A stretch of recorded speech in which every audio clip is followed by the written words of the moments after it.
Hey, what's up guys, it's Lowroll Legend. Link's Awakening is coming out in less than a month, finally. And with the hype of the game, I've been digging deeper into the original game. The original Link's Awakening was notorious for being one of the most quirky games in the Zelda series. With cameos from other games, nicknames, stealing, quirky characters, and a whole lot of lore behind it, this game is probably the strangest Zelda game there is. Today, I'm taking a look at all of the Mario cameos in The Legend of Zelda: Link's Awakening. There's a long history with Mario characters in Link's Awakening. Once the game was decided to be a full Zelda game and not a Game Boy port of A Link to the Past, Takashi Tezuka took over as main director. Tezuka was one of the original main directors on the Mario games, so it makes sense that he wanted to put those characters in Link's Awakening as a nod to his work on Mario. He once referred to making the Link's Awakening like making a parody of a Zelda game, he said. I remember that we made Link's Awakening in a really quite peculiar frame of mind. We begin in the free spirit of an after-school club, so the context are quite unrestrained. If you look at it, you could tell. Characters similar to Mario and Luigi appear, and Yoshi dolls appear too. There are over 15 Mario characters that appear in Link's Awakening, some as small cameos and some as enemies. Let's take a look at them all. Tarin is a clear nod to Mario in the game.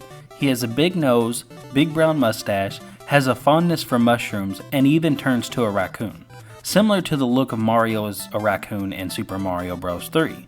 There are some differences between Tarin and Mario, but it's a clear reference to the plumber. We also get to see Mario's brother Luigi make an appearance. Well, he's the Cuckoo Keeper on Koholint. He looks very similar with his black hair and green outfit.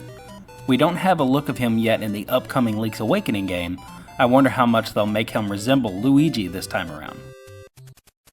Peach makes a cameo in the form of a picture attached to a letter in the Trading Quest sequence. A goat named Christine gives you a letter to give to Mr. Right. The letter is apparently a love letter, but instead of including a picture of herself, she puts a picture of Princess Peach in the envelope. Also in that same trading sequence, we get to see Yoshi. You can get a Yoshi doll at the beginning of the game. It's the very first item within that trading sequence. There's a drop claw game in the trendy game shop. If you give the Yoshi doll you win to Popple's wife, she will give it to her newborn son and give Link a ribbon. Additionally, the Windfish's egg heavily resembles Yoshi's egg, although a different color. Mamu is a frog character in Link's Awakening that will teach you the Frog Song of Soul if you give him 300 rupees. Once you learn the song, he leaves on tour with his choir and cannot be found again within the game. Mamu is identical to Wart from Super Mario Bros. 2. Wart is the main bad guy in the game, unlike Mamu in Link's Awakening, who helps Link along his journey. Chain Chomps are usually an enemy in Mario games, but in Link's Awakening, the Chain Chomps are more like docile dogs. They cannot hurt Link, and once you rescue Bow Wow from King Moblin, you can have him accompany you to attack enemies and eat them whole. He will also eat Goponga flowers, allowing Link to get to Bottle Grotto. During the Hyrule Warriors Nintendo Direct, it was stated, originally Chain Chomp was a character from the Mario universe, but somehow he made a guest appearance in a 2D Zelda game. I hear it's because Mr. Tezuka, who was working on Mario games back then, jokingly put one in a Zelda game. There is a side-scrolling portion in Catfish Mall where you can see a statue head resembling Bowser. You need to shoot your hookshot up to the head to make it to the next portion of the dungeon. Now we will get to the many enemies that are in Link's Awakening that also come from Mario. This is where most of the cameos take place. Boos appear in Bottle Grotto and are called Boo Buddies. In the original game they resemble Boos from Super Mario World. In the remake they look much more like the 3D versions of Boos, such as in Mario Maker. They are hard to kill unless Link uses magic powder to light the lamps in the room, making the Boo Buddies weak and vulnerable. Shy Guys are in the game as masked mimics in different sections of the game. They copy Link's movement in the opposite direction. They cannot be damaged from the front, meaning you will need to attack them from behind. Goombas show up in the side-scrolling portions of Link's Awakening. They act just like they do in Mario games. They're super weak and die to any attack. If you jump on top of them, they will drop a heart. We see thwomps in the side-scrolling areas and are identical to how they look and work in Mario. They cannot be hurt, and if you go near them, they will drop down and try to crush you. You will need to use Pegasus boots to get past them, as you cannot jump on them without getting hurt and are too slow to go underneath them otherwise. Piranha plants appear in the side-scrolling areas of dungeons, specifically in Bottle Grotto and Key Cavern dungeons. They look and act just like the piranha plants from Mario games, other than the fact that they don't shoot fireballs like plants in Mario. Link can kill them with the Sword Slash. Hard hat beetles and spiked beetles are both in Link's Awakening. They are derived from the Buzzy Beetle and Spinies from Mario, found in dungeons and caves. For the hard hat beetle, you can knock them down pitfalls or bomb them. For spiked beetles, you will need to bump them with the shield to flip them upside down. Once you do, you can kill them with one strike. Bombites are a lot like Bob-ombs. They are only found in Key Cavern, and there are two different types of them.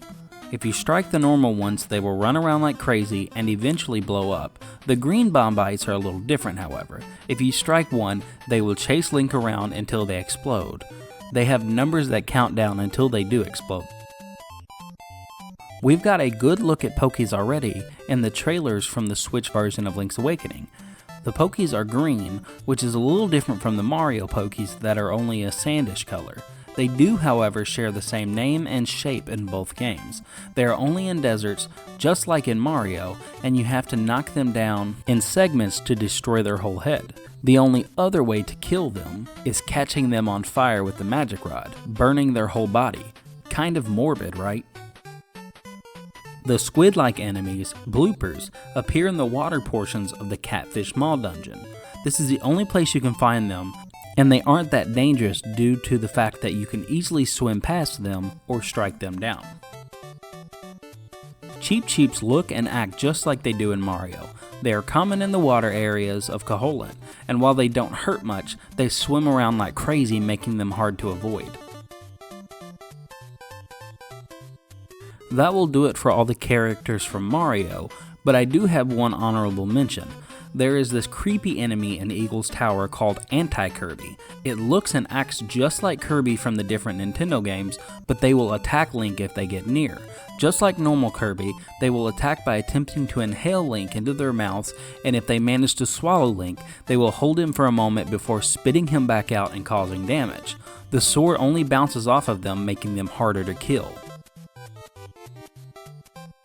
The most obvious reason all of these characters were added to Link's Awakening back in the 90s was because it was easy fan service, but also it was probably cheaper to reuse sprites from other Game Boy games. I know if I was Tezuka, I would certainly add my other characters to Link's Awakening because A, it's nice to promote other characters you helped create, and B, it could probably save you money.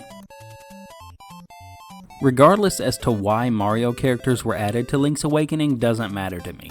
It's awesome to see crossovers from other Nintendo games in Zelda, and it helps the legacy of Link's Awakening being one of the most odd and quirky Zelda games in the series.